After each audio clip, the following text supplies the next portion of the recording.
वो श्वसन की क्रिया का दूसरा चरण। क्या है? श्वसन की क्रिया का दूसरा चरण है। ग्लाइकोलिसिस की क्रिया के अंत में क्या बना था? पाइरुवेट बना था। एक ग्लूकोज के अणु से 2 पाइरुविक अम्ल के अणु बने थे। कितने मॉलिक्यूल बने थे? यहाँ पे 2 अणु है। अपने पास जो पाइरुवेट है उसके कितने अणु है? 2 अणु है ना। और ये कितने कार्बन वाला अणु है? 3 कार्बन वाला। कितने कार्बन वाला अणु है? 3 कार्बन वाला। अब जाके इस पाइरुवेट से 6 कार्बन डाइऑक्साइड बनेंगे। यहाँ पे 6 जल के अणु बनेंगे और 30 एटीपी का निर्माण इस पूरे चक्र में होगा। ठीक है।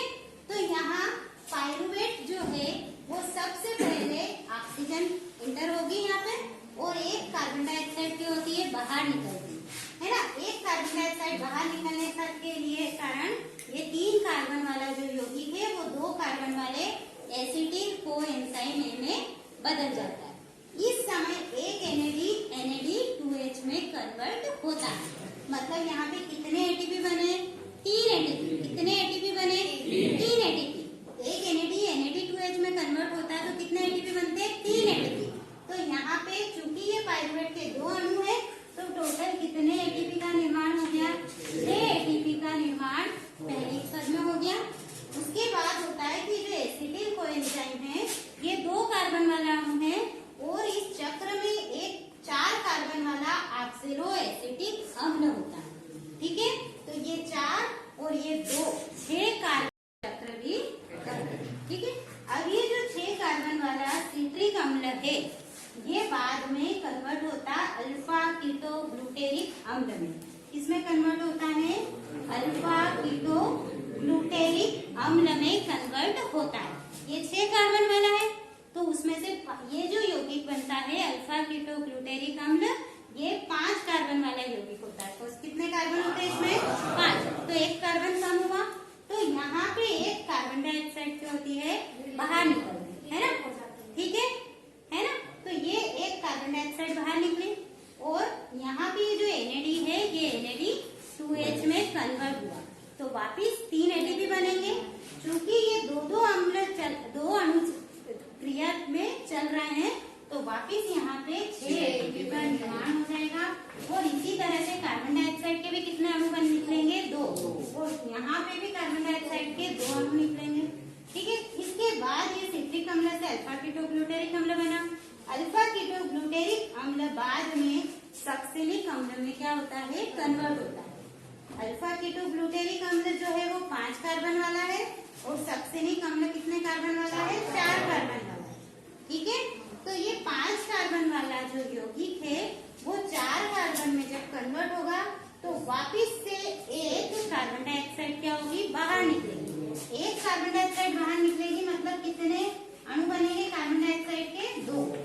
ठीक है। अब यहाँ तक पहुँचने के समय हम देखते हैं 2 कार्बन डाइऑक्साइड यहाँ बन गई, 2 यहाँ बनी और 2 यहाँ बनी। तो ये टोटल हम लिखते हैं 6 CO2।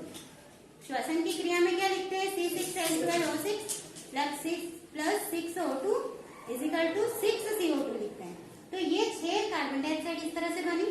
अब जब अल्फा कीटो ग्लूटेरिक अम्ल सक्सेनिक अम्ल में कन्वर्ट होता है तो यहाँ पे एक NAD2H में कन्वर्ट हो जाता है तो वापिस से 6 एटीपी का निर्माण कहाँ हुआ?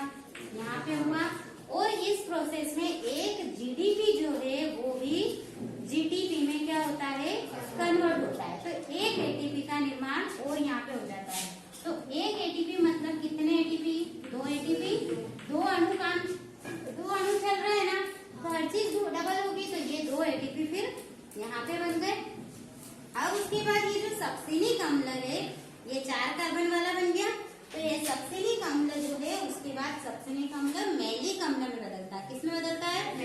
और जब सक्सेनिक अम्ल मैलिक अम्ल में बदलेगा 2H में कन्वर्ट हुआ तो एक FAD जब FAD2H में कन्वर्ट होता है तो 2 एटीपी बनते हैं। कितने एटीपी बनते हैं? 2। अब ये 2 अणु है तो यहाँ पे 4 एटीपी बने। इसके बाद जो मैलिक अम्ल है वो होता है ऑक्सैलो एसिटिक अम्ल में और ये भी 4 कार्बन वाला है। तो यहाँ पे एक NAD2H में कन्वर्ट होता है तो वापिस यहाँ से एक NAD के NAD2H में कन्वर्ट होने से 3 एटीपी बनते और 2 से बनेंगे 6 एटीपी का यहाँ पे होता है। अब इसके बाद वापिस से ऑक्सैलोएसिटिक अम्ल एसिटिल कोएंजाइम से मिलके ये चक्र निरंतर चलता रहता है। और ये जो क्रेब्स चक्र है ये माइटोकॉन्ड्रिया के अंदर होता है। अब देखो, अब हमको इस क्रेब्स साइकिल में टोटल कितने एटीपी बनाने हैं? 30, क्योंकि 38 एटीपी में से 8 एटीपी जो थे वो हमने ग्लाइकोलिसिस में बनाए थे। तो देखो, अब हम देखते हैं कि 38 एटीपी 30 एटीपी का निर्माण कैसे हुआ।